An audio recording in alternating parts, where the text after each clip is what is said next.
Finally!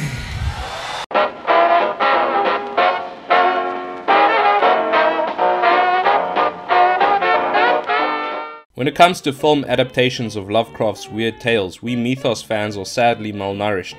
Yes, there are some films out there, but many are B-grade horror films from the 80s, an era of horror films I love, but woefully inappropriate for tackling something I take as serious as Lovecraft's tales. The best adaptations of Lovecraft's stories so far come from the H.P. Lovecraft Historical Society. They made 2 films, The Whisperer in Darkness and The Call of Cthulhu. Excellent black and white films, go check them out. But there came one day in Hollywood. The stars were right and something unexpected happened.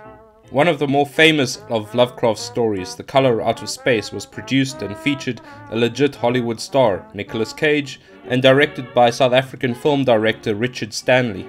This is an important point because although names like Jeffrey Combs and Stuart Gordon are common amongst us Mythos cultists, Nicolas Cage is known globally by regular people, and this is perhaps a good sign that Lovecraft's name is entering more households out there. Already there is talk of 2 more films being made by the creators of this film, namely the Dunwich Horror coming up next, but that's a topic for another video. I've watched the film 3 times so far, and I've made a bunch of notes, so I feel like I have a good grasp on the issue and the film, And also I want to thank everyone on the Arkham Reporter Discord who contributed to the subforum when I asked give your thoughts about The Color Out of Space. So anyway, enough blah blah blah, let's get into why you clicked this video. My verdict on the film, to get it out in the open, is that this film is very good. It's a film definitely a cut above the rest of every single attempt to adapt a Lovecraft film so far, except for maybe the 2 films produced by the H.P. Lovecraft Historical Society. I didn't absolutely love this film, and as far as conveying cosmic horror in cinema, The Thing from 1982 is still the pinnacle 5-star of that genre. I feel like this statement is direct and true enough that even those who expressed skepticism about this film can agree with it. While watching the film, I did feel that the sense of dread that is so necessary in not just horror but in Lovecraftian horror was definitely existent, and that was a very good thing. That was something I was scared would not be present in the film, but it definitely was. As an adaptation of Lovecraft's work, it's very good. It's not 100% accurate to this text, but considering the text is a short story and this is a full-length film, some things had to be changed and adapted in order to express the film properly. I don't think any film so far has been on par with the actual story by Lovecraft, and this goes for any film that's attempted to adapt him so far, but that just seems to be a lot of the cases when it comes to adapting any literature into film. Things have to change because it's a different medium, so keeping that in mind, yeah, it's a great adaptation of Lovecraft's tale. So in short, that's my opinion of the film. Don't worry, the review's not over. Yeah, like I said, I'm not a film reviewer, so I just wanted to give a spoiler-free impression of this film. I do have some specific things I noticed while watching in the film a few times, and I wrote them all down, so let's go through that. The color. Now, let's talk about the actual color. As one of my viewers put it bluntly, it's magenta. Well, yes it is. The color out of space that Lovecraft described in his story as displaying shining bands unlike any known colors of the normal spectrum, and almost impossible to describe, and that it was only by analogy that they called it color at all, is magenta in the film. Now, some of you here may feel a little bit cynical about magenta, but let's be fair here. How the hell do you depict on camera something that, as Lovecraft put it, only by analogy can be called color? An earlier German adaptation of Lovecraft's story called Die Farbe got around this issue by filming everything in black and white, except the color, which, well, was shot in color.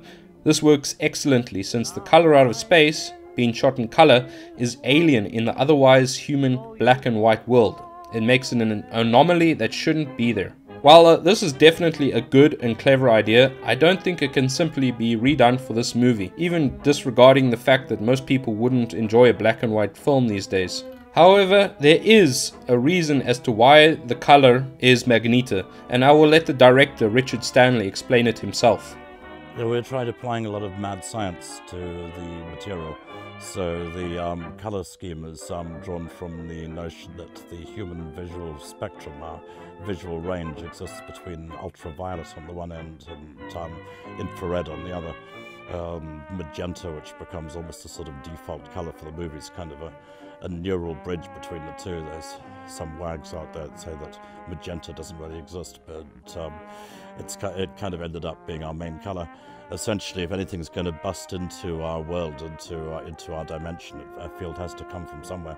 That's going to come in through either ultraviolet or infrared, just the same as if a sound is going to enter into one's consciousness. It's going to come in through either ultrasound or infrasound. It's going to either be a high-pitched whine that gradually dips down into our audio range, or a deep bassy rumble which gradually comes up into our range. So I figured we're pushing all the time into those areas, into ultrasound and infrasound, and at the same time pushing into infrared and ultraviolet to try and give a sense of something which was sort of chafing against the outer limits of what we could really perceive.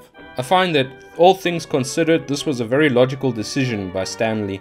And apart from the Northern Lights, maybe, when do you see colors radiating like this on Earth? Furthermore, there are scenes in the film, for example when the color first comes to the farm, that show everything is shimmering and distorting visually. This is so much more effective than if the film's hue and saturation was simply altered in post-production.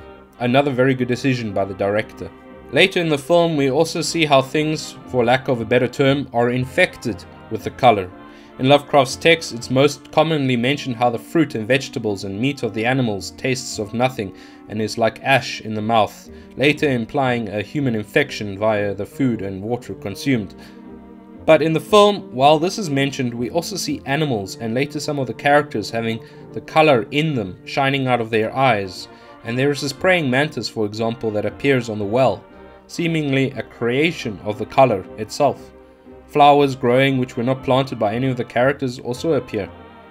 Anyway, from this point on, what was essentially Magneto now has a sinister implication. To the characters in the film, seeing that weird bug or seeing the new flowers growing is meaningless or maybe curious. Huh, that's a weird bug. Huh, honey, did you plant these flowers? Okay. But we get it though, the audience, the real significance. It reminded me of the manga by Junji Ito called Uzumaki, which I did a full review of. You can check it out in the video description below. In this manga, spirals, as in a line overlapping itself as it goes round and round, spirals, like the color in this film, goes from being something innocuous and meaningless to being the source of horror. It is very well done. One thing that came to my mind when actually first reading The Color Out of Space years ago was the video game Stalker. I always felt that there was a lot of overlap between Lovecraft's story and the video game Stalker.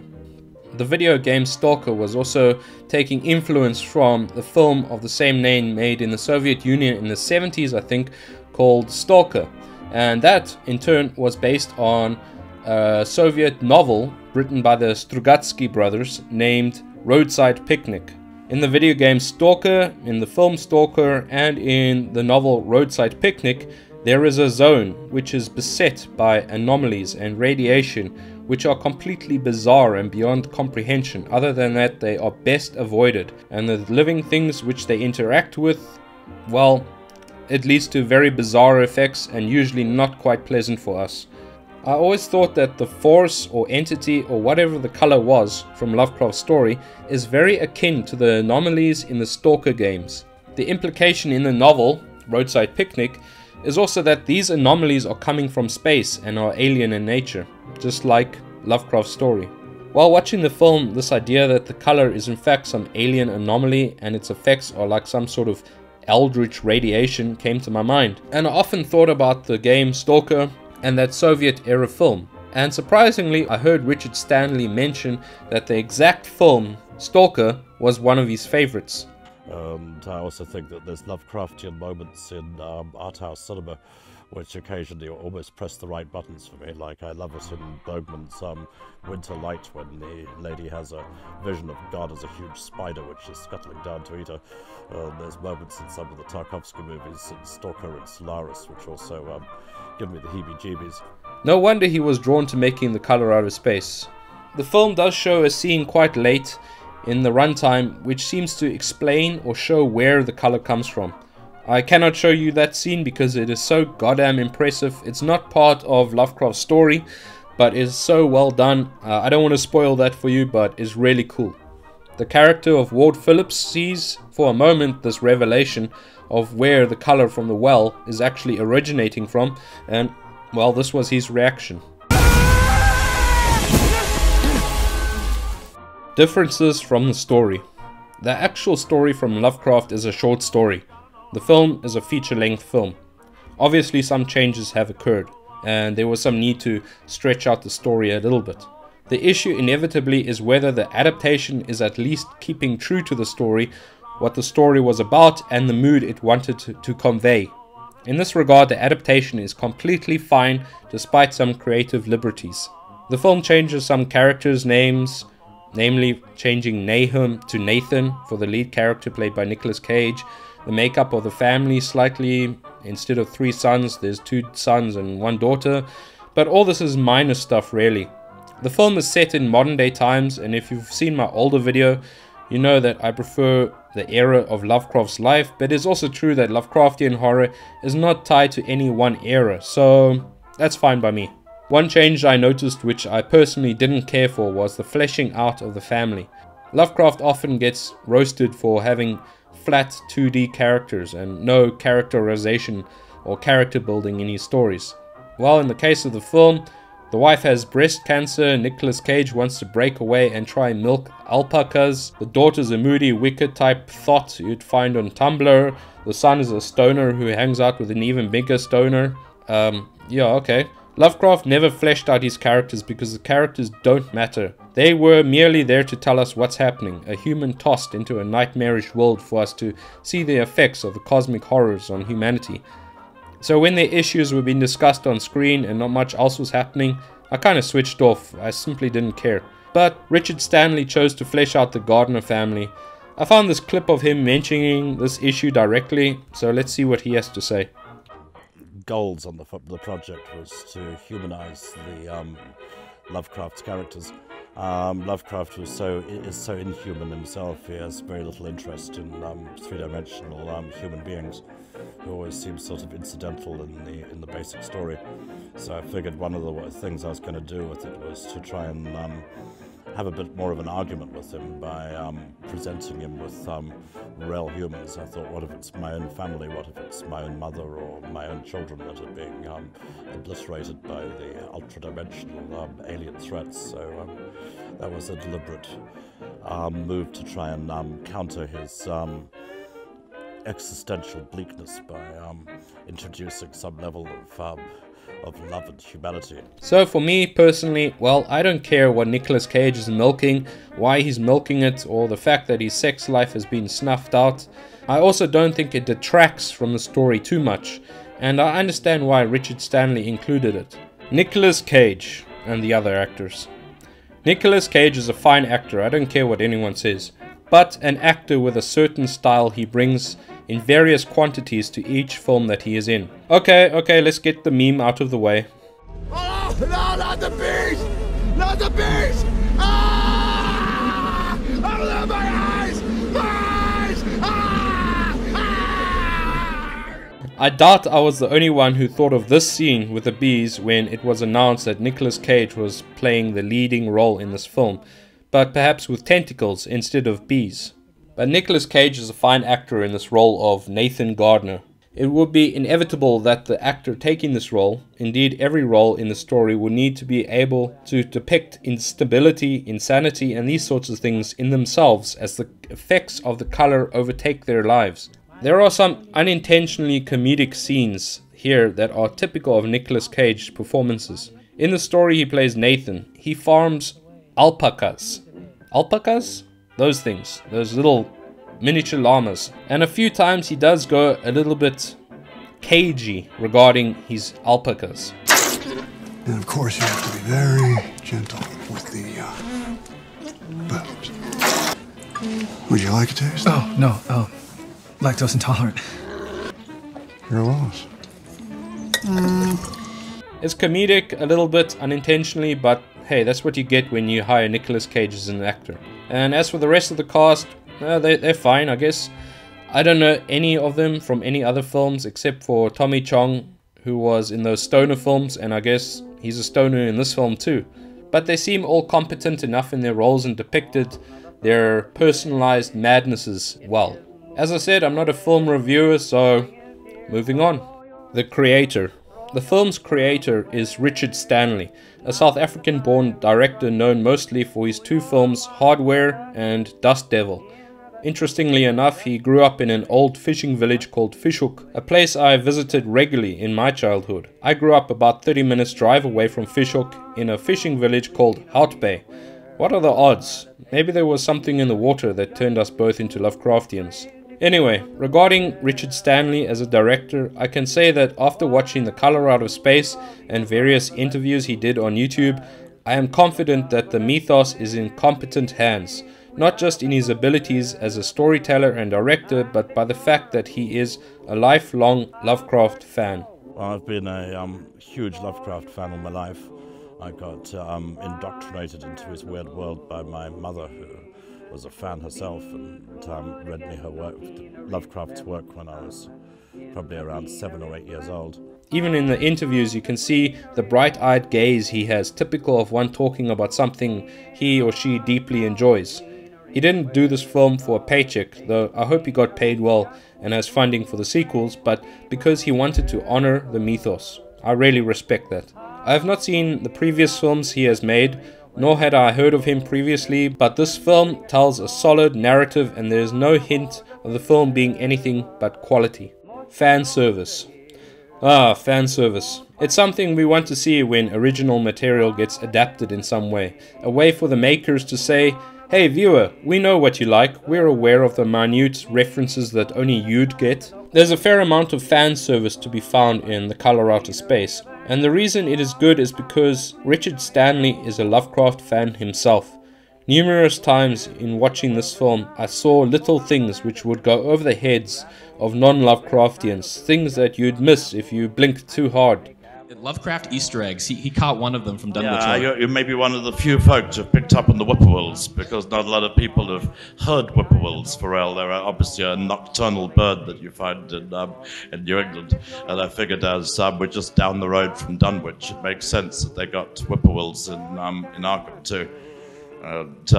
If you've read Dunwich Horror, you'll know that the whippoorwills mass around people when they're about to die. If they fall silent after you're dead, it means you've gone to heaven, and if they start calling after you're dead, it means they've got your soul. So hence the reason we're hearing whippoorwills in the background when Nathan is dying on the porch. But yet something only a real Lovecraft aficionado would have picked up on. Things that are floating around in there, obviously, apart from the place names, like Benny used to have a girlfriend in Aylesbury, etc. One of my favourite gags is that Elliot is forced to confront the extraterrestrial threat at one point, armed only with a paperback copy of Algernon Blackwood's The Willows, which was H.P. Lovecraft's vote for the scariest story of all time. The character played by Elliot Knight takes the role of the unnamed narrator in the Lovecraft story, but in the film he is given the name Ward Phillips. Get it? Ward, Howard Phillips.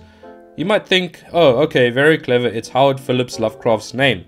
Actually, Ward Phillips was a pseudonym that Lovecraft used on occasion. The same character is later seen in the film reading a book, and we can see it's The Willows by Algernon Blackwood. Lovecraft called this short story the best weird tale ever written. The logo used by the news broadcaster is clearly a nod to the Elder Sign as designed by Lovecraft. Obviously being set directly in the mythos, you do hear some place names like Arkham, and the character of the researcher wears a Miskatonic University t-shirt. The name of the teenage girl in the film is Lavinia. This is a name coming from the Dunwich Horror, obviously, not The Color Out of Space, since in The Color Out of Space there were only 3 boys instead of 2 boys and 1 girl. There's a black cat in the film. Oh, a black cat in Lovecraft. Oh shit. His name in the film is his name is G-Spot. G-Spot. What? Come on, that's like the coolest name ever. pussy named G-Spot? It's totally hilarious. Very clever. There's a lot of fan service, and half the fun of watching the film was seeing where I could see little references to things that only fans of Lovecraft would understand. All these decisions to include in the film, made by Richard Stanley I'm sure, add to the confidence I felt that the film was made by someone who actually knew the mythos and loved it. Final comments. So, my final score for this film is 4 stars out of 5. The film is a solid film and a sign of the potential for the upcoming 2 films that have been talked about online. As a Lovecraft fan, I promise you, you will enjoy this film, or at very least for those who didn't like it, must at least admit that it is a big step above the rest of the direct adaptations that we've seen so far, perhaps for the exception of those produced by the H.P. Lovecraft Historical Society. I also must recommend that if possible, you watch this on a large, high-resolution screen while turning off all the lights around you for maximum impact, because visually the film is very beautiful to watch. And finally, I'd ask you to please like and share this video. I know I don't usually do that and I let my videos and channel grow naturally, but in this case I wouldn't mind it if Richard Stanley saw this video. Hey, maybe that happens. If that happens, perhaps he'd be up for an interview or a correspondence with me. I could even envision it now. 2 guys from South Africa talk Lovecraft. That would be an amazing thing to do. Anyway guys, that's my final thoughts. That's everything I felt like I needed to say about this film.